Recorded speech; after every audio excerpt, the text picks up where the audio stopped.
سورہ آل عمران کی آیت نمبر 155 ہے۔ اعوذ باللہ من الشیطان الرجیم، بسم اللہ الرحمن الرحیم۔ ان الذين تولوا منكم يوم التقى الجمعان انما استزلهم الشيطان ببعض ما كسبوا ولقد عفى الله عنهم ان الله غفور حليم۔ يا أيها الذين آمنوا لا تكونوا كالذين كفروا وقالوا لإخوانهم إذا ضربوا في الأرض أو كانوا غزا لو كانوا عندنا ما ماتوا وما قتلوا ليجعل الله ذلك حسرة في قلوبهم والله يحيي ويميت والله بما تعملون بصير۔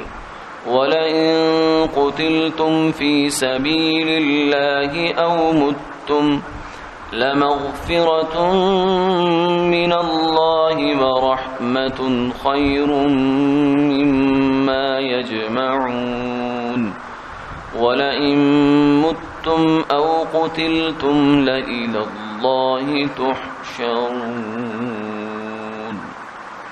صدق اللہ العظیم۔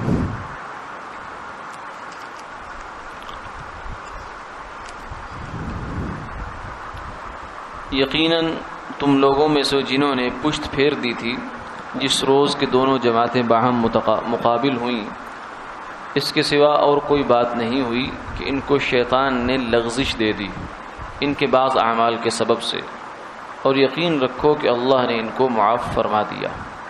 واقعی اللہ بڑے مغفرت کرنے والے ہیں، بڑے حلم والے ہیں۔ اے ایمان والو، تم ان لوگوں کی طرح مت ہو جانا جو کہ کافر ہیں اور کہتے ہیں اپنے بھائیوں کے بارے میں جبکہ وہ لوگ کسی سرزمین میں سفر کرتے ہیں یا وہ لوگ غازی بنتے ہیں کہ اگر یہ لوگ ہمارے پاس رہتے تو نہ مرتے اور نہ مارے جاتے، تاکہ اللہ تعالیٰ اس بات کو ان کے دلوں میں حسرت کا سبب بنا دے۔ اور مارتا اور زندہ تو اللہ ہی کرتا ہے، اور اللہ تعالیٰ جو کچھ تم کرتے ہو سب کچھ دیکھ رہے ہیں۔ اور اگر تم لوگ اللہ کی راہ میں مارے جاؤ یا مر جاؤ تو بالضرور اللہ تعالیٰ کے پاس مغفرت اور رحمت ان چیزوں سے بہتر ہے جن کو یہ لوگ جمع کر رہے ہیں۔ اور اگر تم لوگ مر گئے یا مارے گئے تو یقیناً اللہ ہی کے پاس جمع کیے جاؤ گے۔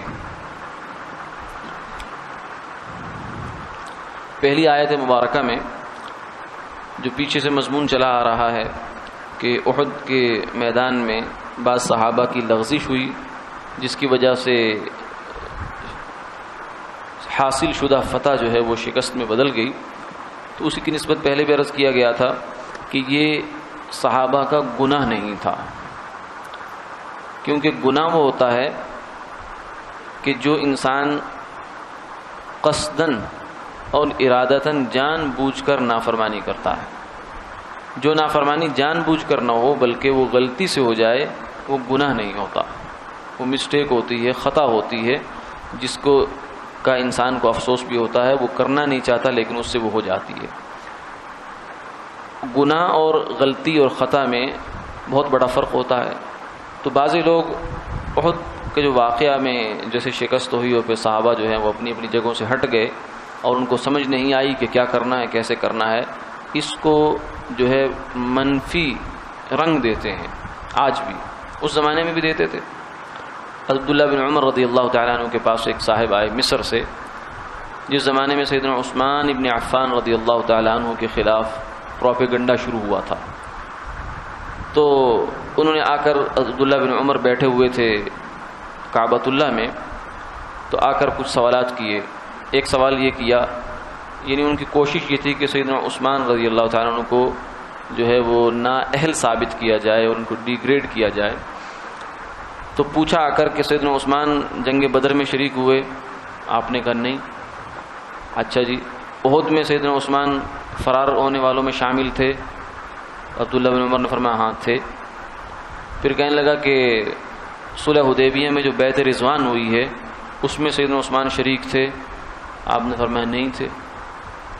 تو جب یہ اس کے سوالوں کے جواب دے دیے تو بظاہر یہ جواب تو اس کی منشا کے بالکل مطابق تھے، کیونکہ پروپیگنڈا ہمیشہ بالکل جھوٹ پر مبنی نہیں ہوتا، بلکہ اس میں کچھ سچ ہوتا ہے جس سچ کو غلط رنگ دے کر اس کا مس یوز کیا جاتا ہے. تو یہ تینوں واقعے تو ایسے ہی تھے، لیکن اب جس اینگل سے وہ دیکھنا چاہ رہا تھا اور دکھانا چاہ رہا تھا، عبداللہ بن عمر رضی اللہ عنہ نے فرمایا کہ ٹھہر سن جا. یہ تو میں نے اجمالاً جواب دیا، اب تفصیل بھی سن لے ذرا. بدر والے دن سیدنا عثمان رضی اللہ تعالیٰ عنہ جنگ میں جانا چاہتے تھے. حضور سے کہا کہ میں بھی شریک ہونا چاہتا ہوں جہاد میں، لیکن جو حضور کی صاحبزادی تھی حضرت رقیہ وہ بیمار تھی اور کافی شدید علیل تھی، کوئی اور ان کی دیکھ بھال کے لیے پیچھے نہیں تھا. تو حضور نے فرمایا تھا کہ تم یہاں ٹھہر جاؤ، تمہارا بدر میں جانا ہی شمار ہوگا. اور پھر جب مال غنیمت آیا تو اس میں ایک حصہ سیدنا عثمان رضی اللہ تعالیٰ عنہ کا نکالا.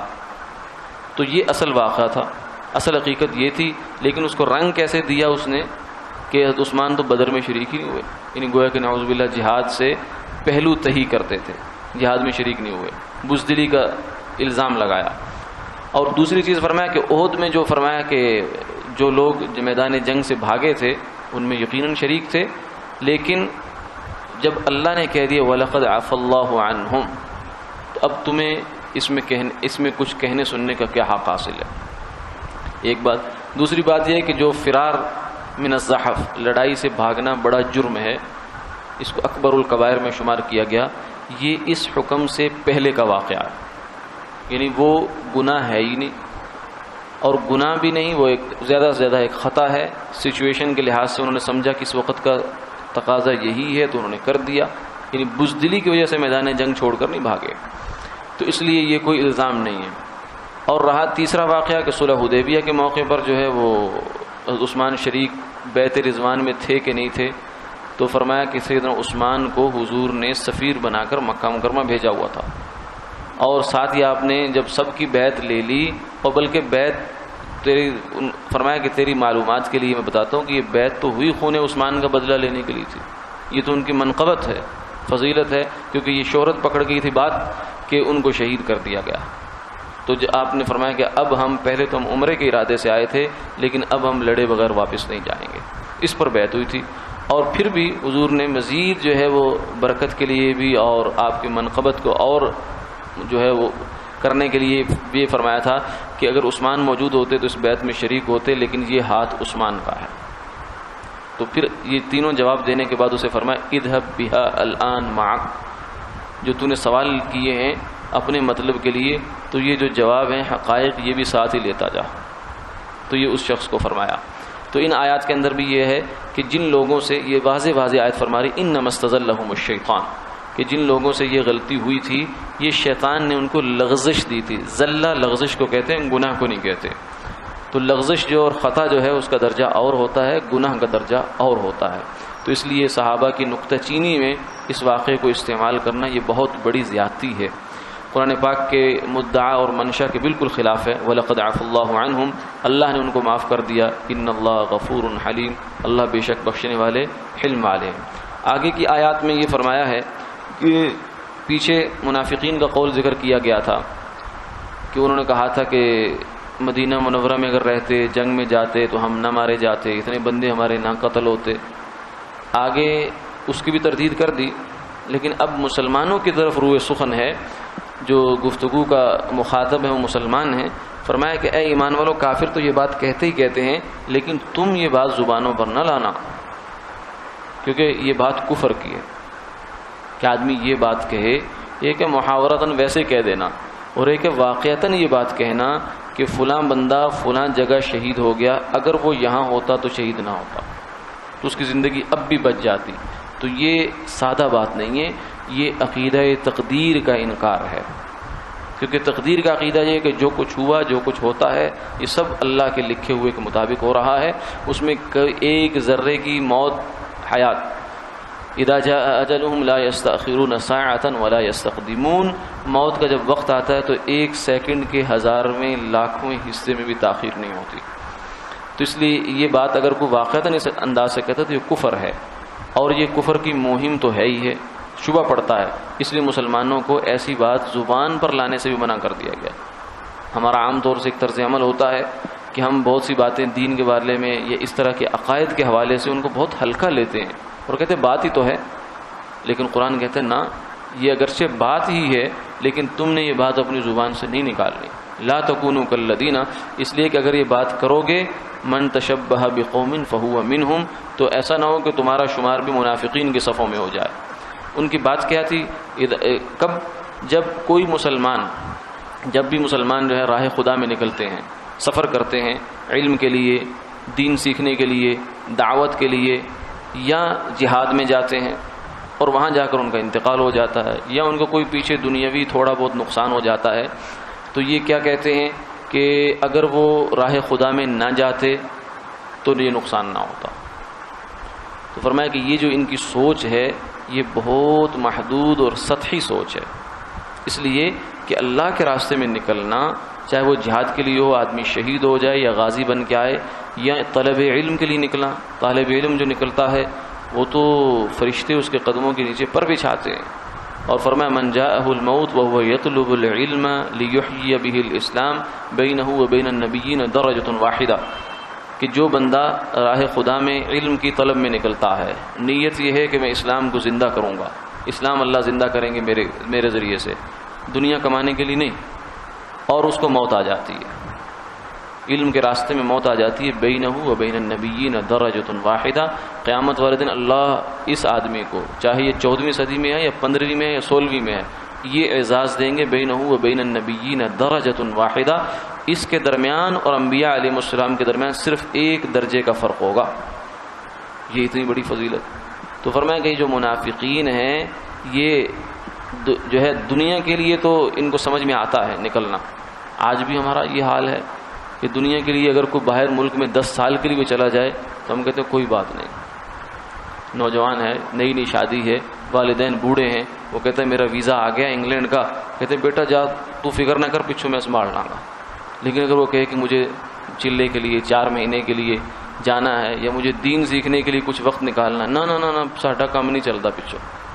تو یہ جو ایک فکر ہے، یہ فرمایا یہ مسلمان کی فکر نہیں ہے، اس کا مطلب یہ ہے کہ دین کی اہمیت دل میں نہیں ہے، اور دین پر جو وعدے اللہ نے کیے ان پر یقین نہیں ہے، اس کو ہم سمجھتے ہیں کہ شاید سبز باغ ہے جو میں دکھلایا گیا ہے، نہیں حقیقت ہے یہ ان کا فرمانا ہے جن کی نعمتوں میں ہم صبح و شام ڈوبے ہوئے ہیں، جن کے نام کے برکت سے یہ نظام چل رہا ہے، یعنی اللہ کا فرمانا ہے، یہ فرما دیا یجعل اللہ ذلک حسرۃ، یہ بیچارے اسی غم میں گھلتے رہتے ہیں کہ یہ کیا ہو گیا، یہ کیا ہو گیا، اور جو لینے والے ہیں وہ لے جاتے ہیں، وہ بڑے بڑے انعام لے جاتے ہیں۔ وَلَئِن قُتِلْتُمْ فِي سَبِيلِ اللَّهِ أَوْ مُتُّمْ، فرمایا کہ اصل بات یہ ہے کہ اگر راہ خدا میں نکلو گے موت آ جائے گی، تبھی موت آ جائے یا میدان جہاد میں ہو شہادت کی موت آ جائے، دونوں ہی صورتیں اس میں داخل ہیں۔ لَمَغْفِرَةٌ مِّنَ اللَّهِ، تو یقینی بات ہے کہ اللہ کی بخشش تمہیں مل جائے گی۔ جو بندہ راہ خدا میں ہو، بعض روایات میں آتا ہے وہاں اس کا انتقال ہو جائے اور وہیں اس کی قبر بن جائے تو اس کے گھر سے لے کر اس جگہ تک بے جوڑ موتی کا محل اللہ اس کو عطا فرمائیں گے۔ یعنی راہ خدا میں بے بسی کے ساتھ جان دینا یہ معمولی چیز نہیں ہے، بہت بڑی بات ہے۔ راہ خدا میں اس کا کوئی رشتہ دار نہیں ہے، کوئی یار مددگار آس پاس نہیں ہے، تو اس وقت وہ اللہ کے نزدیک بہت بڑا مقام رکھتا ہے وہ انسان۔ اور موت تو فرمایا آنی ہے، واللہ یحیی و یمیت، اگر تم یہاں بیٹھے ہو تو تمہیں کیا موت نہیں آئے گی، لیکن وہ جو راہ خدا میں گئے اور مرے وہ کمائیاں کر گئے۔ لمغفرۃ من اللہ ورحمۃ خیر مما یجمعون، جو راہ خدا میں کچھ وقت لگا کے آیا، 4 مہینے چلا سال لگا کے آیا، پچھلے نے کچھ تھوڑا سا بینک بیلنس بنا لیا، لیکن وہ جو کما کر لائے وہ اس سے اچھا ہے، خیرن، وہ ایمان لے کر آیا ہے، وہ عبادات لے کر آیا ہے، وہ نماز لے کر آیا ہے، وہ اخلاق لے کر آیا، اپنی اصلاح لے کر آیا ہے، یہ خیر مما یجمعون، پیچھے جو تم درہم و دینار یا پیسے نوٹ گننے میں انگلیاں چلائی ہیں یہ اس سے بہتر ہے۔ وَلَئِن مُتُّمْ أَوْ قُتِلْتُمْ، باقی یہ ہے کہ یہاں مرو یا راہ خدا میں مرو، نتیجہ سب کا ایک ہے، قبر کی مٹی سب کو برابر کر دے گی۔ دنیا کی نعمتیں، دنیا کے مال تمہیں بھی چھوڑنے ہیں، انہیں بھی چھوڑنے ہیں، لیکن وہ چھوڑا انہوں نے بہت اچھے سودے کے ساتھ اور تم نے چھوڑا خسارے کے ساتھ۔ وَلَئِن مُتُّمْ أَوْ قُتِلْتُمْ لَإِلَى اللَّهِ تُحْشَرُونَ وآخر دعوانا الحمد للہ۔